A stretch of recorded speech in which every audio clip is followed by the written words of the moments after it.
آپ کے پاس یہاں پہ بہت سے اسٹوڈنٹس آتے ہیں ماشاءاللہ، کافی آپ خیر بانٹ رہے ہوتے ہیں. آپ کو ان سے انٹریکٹ کرتے ہوئے کیا لگتا ہے کون سا مسنگ لنک ہے؟ کیا والدین کی تربیت میں تھوڑا سا جھول آ گیا، اساتذہ کی تربیت میں جھول آ گیا؟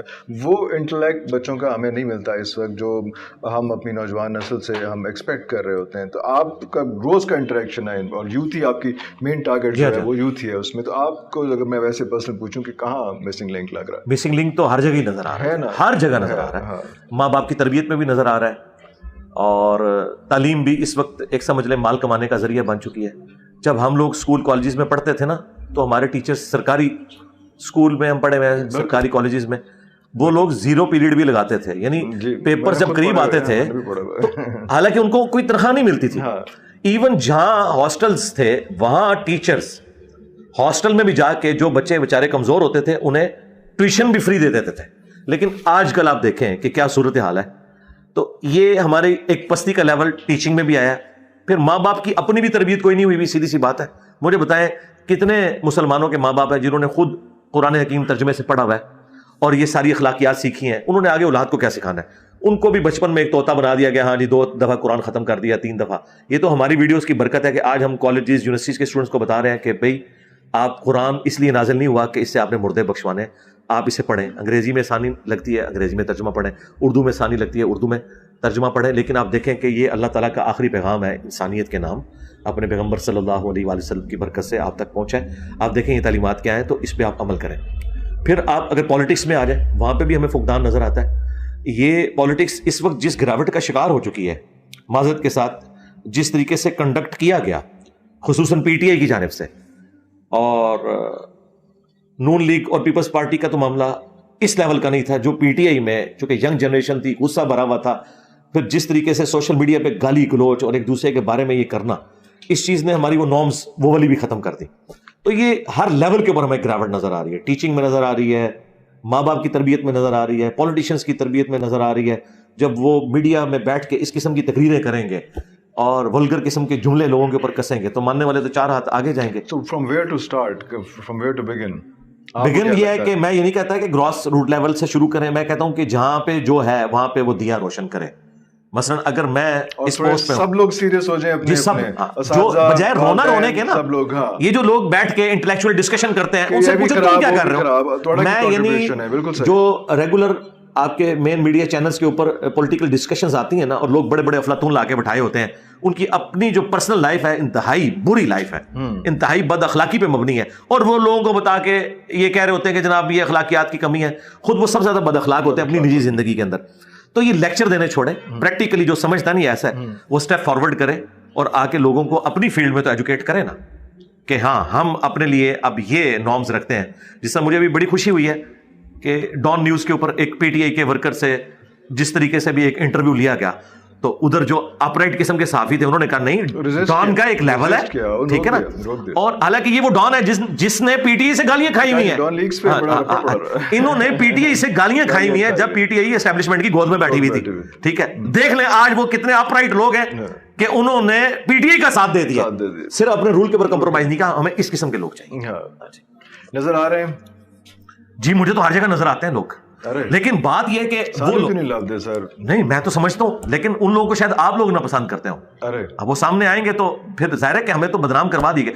مجھے بتائیں آسمہ جہانگیر جب تک زندہ تھی کسی نے قدر کی ان کی؟ ہزاروں مردوں کے اوپر بھاری ایک دلیر عورت تھی. اگر یہ ایک داڑھی پگڑی والا بندہ کہہ رہا ہے تو اس کو آپ ہلکا نہ جانیں. ٹھیک ہے، تو دیکھیں وہ طالبان جنہوں نے ان کو کافر ڈکلیئر کیا ان کو وکیل کوئی نہیں ملتا تھا کیونکہ اسٹیبلشمنٹ کا دباؤ تھا. آسمہ جہانگیر نے کہا میں فری کیس لڑوں گی. وہ الطاف حسین جس کو پوری اسٹیبلشمنٹ نے مل کے، میرے بھی ان سے ریزرویشن تھی، اور ان کے خلاف کیس چلایا، کوئی وکیل نہیں تھا ان کا کیس لڑتا، آسمہ جہانگیر نے کہا میں لڑوں گی. یہ بیسک رائٹ ہے.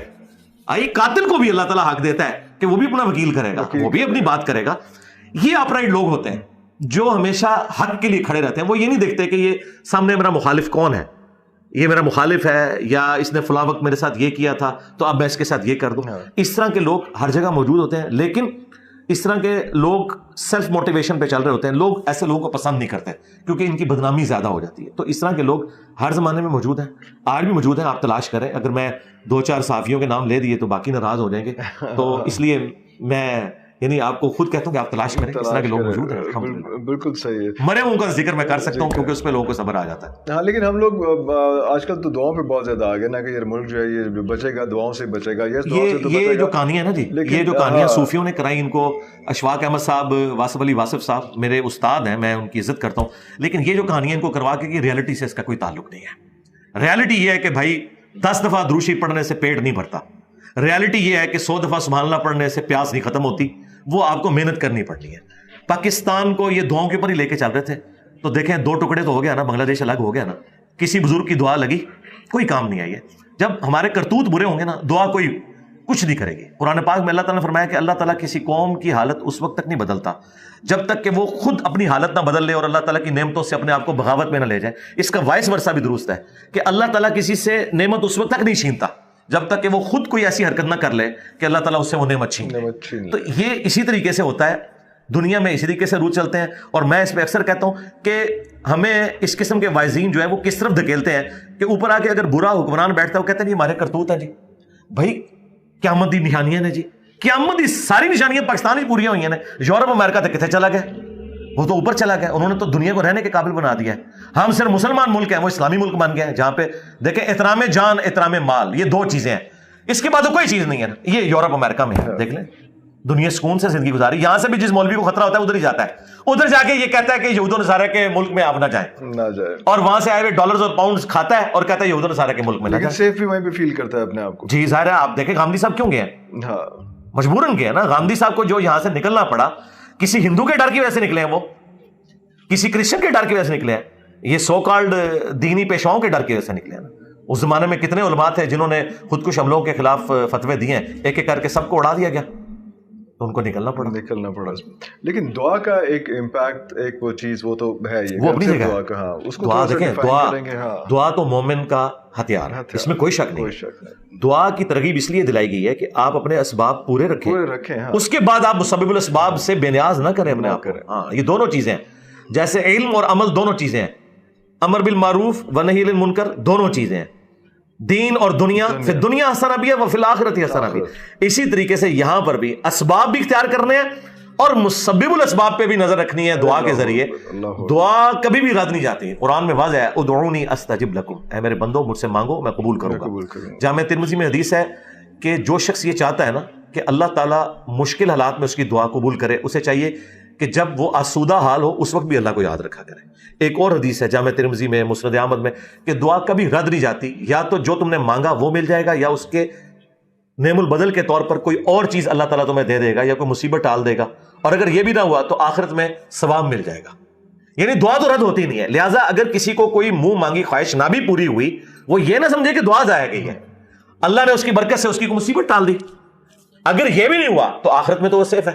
یہ ضروری نہیں ہے. قرآن میں آیا کہ کسی چیز میں تم شر سمجھ رہے ہوتے ہو اس میں تمہارے لیے خیر چھپا ہوتا ہے, اور کسی میں تم خیر سمجھ رہے ہوتے ہو اس میں تمہارے لیے شر چھپا ہوتا ہے. اللہ جانتا ہے, تم نہیں جانتے. ہر شخص کی زندگی میں ایسے واقعات ہیں جب وہ واقعہ ہوتا ہے انسان کہتا ہے میں تو برباد ہو گیا, لیکن 10 سال بعد اگر اس سے پوچھے وہ کہتے ہیں یار وہ نہ ہوا ہوتا تو آج میں اس عروج پہ نہ آیا ہوتا. ہاں, ہر مشکل کے بعد آسانی ہے. ان مع العسر یسرا, ان مع العسر یسرا. پریگنینسی کی ایک تکلیف کے بعد ایک بڑی آسانی ہے اولاد کی خوشی میں. یہ اللہ نے رکھا ہوا ہے کہ ہر مشکل کے بعد آسانی آتی ہے. انبیاء کی دعائیں کنٹینیوس مختلف سب کی وہ سارا چلتا رہتا ہے ساتھ سلسلہ اس میں, تو وہ ساری چیزیں بھی ساتھ لے کے قرآن کی دعائیں اور نبی الاسلام کے سنت اذکار صبح و شام کے, ہم نے تو باقاعدہ ان کے اذکار کارڈ چھاپ دیے ہیں جو بخاری مسلم میں. نبی الاسلام صبح و شام کے دعائیں, نبی الاسلام جب صبح کے وقت اٹھتے تھے تو کون سی دعائیں پڑھتے تھے؟ وہ آلموسٹ 21 کے قریب اذکار ہیں. پھر شام کے وقت 21 کے قریب, ہاں جی 21 کے قریب ہیں جو احادیث میں رپورٹ ہوئے ہیں. وہ دعائیں آپ ان کے ترجمے بھی ہم نے ساتھ پرنٹ کیے, آپ کو انشاءاللہ اینڈ پہ وہ دے بھی دیں گے, ہم PDF بھی ان کے رکھے ہیں, ایپس بھی بنی ہوئی ہیں. ایک ایک دعا اتنی پرفیکٹ ہے کہ میں آپ کو ایک مثال دیتا ہوں. ایک دعا المستدرک للحاکم میں سیدہ فاطمہ سلام اللہ علیہا, نبی الاسلام کی لاڈلی ترین بیٹی اور خاتون جنت, نبی الاسلام نے کہا اے فاطمہ میری بیٹی تو مجھ سے گفٹ کیوں نہیں لے لیتی؟ آپ لاڈ کا انداز دیکھیں. اور ایک باپ جو امام الانبیاء ہے وہ اس بیٹی کو دے رہا ہے جو جنت کی عورتوں کی سردار ہے, اور اس کو کہہ رہا ہے کہ میں تمہیں ایک ایسا گفٹ دینے لگا ہوں, یہ لے لو مجھ سے اپنے باپ سے, کہ صبح اور شام ایک ایک دفعہ یہ دعا مانگا کرو, یا حیو یا قیوم برحمتک استغیث, اے خود سے زندہ ہر چیز کو تھامنے والے میں تیری رحمت کے ساتھ تیری مدد کا سوال کرتا ہوں. اصلح لی شأنی کلہ, میرے تمام کاموں کو تو سنوار دے. ولا تکلنی الی نفسی طرفۃ عین، اور مجھے پلک جھپکنے کے برابر بھی میرے نفس کے سپرد نہ کرنا، اے اللہ تو ہی مجھے سنبھالنا، ایک لمحے کے لیے بھی مجھے میرے سپرد نہ کرنا، تو نہیں مجھے سنبھالنا ہے، حسبنا اللہ ونعم الوکیل. یہ دعا ٹھیک ہے. اس طریقے سے یہ دعائیں لا الہ الا انت سبحانک انی کنت من الظالمین، یہ ایک ایک دعا اتنی بھاری دعا ہے کہ دیکھیں یہ جو آیت کریمہ کے بارے میں قرآن میں آیا کہ اگر یونس یہ دعا نہ مانگتے تو پھر مچھلی کے پیٹ سے اس دن نکالے جاتے ہیں جس دن مردے قبروں سے نکالے جائیں گے. یہ سورہ صافات میں اللہ نے کہا ہے کہ اتنا غصہ تھا ہمارا کہ یونس اگر یہ دعا نہ مانگتا تو پھر یہ قیامت کے دن ہی نکلتا، لیکن یہ دعا کتنی کام کر گئی کہ اللہ تعالیٰ کا غصہ ٹھنڈا ہو گیا، اتنا غصہ کہ میری وحی کی اجازت کے بغیر علاقہ کو چھوڑا. اور دعا کتنی سمپل ہے، لا الہ الا انت سبحانک، اے اللہ تیرے سوا کوئی معبود نہیں اور تو پاک ہے، تو غلطی کر ہی نہیں سکتا، انی کنت من الظالمین، میں تو انسان ہوں، غلطی کروں گا. اب یہ انہوں نے اپنی کمزوری مان لی. اللہ کو یہ پسند ہے کہ آپ اس کے سامنے اپنی کمزوری مانیں. یہی شیطان اور آدم میں فرق ہے. شیطان نے اپنی غلطی کی جسٹیفیکیشن دی تھی، اللہ نے کہا مردود. آدم نے کیا کہا تھا، ربنا ظلمنا انفسنا. لہذا آدمی وہ ہے جس کی نسبت آدم کے ساتھ، اور آدم یہ ہے کہ اپنی غلطی کی جسٹیفیکیشن نہیں دیتا، وہ کہتا ہے آئی ایم سوری، بس اللہ تعالیٰ کہتا ہے ٹھیک ہے معاف کر دو.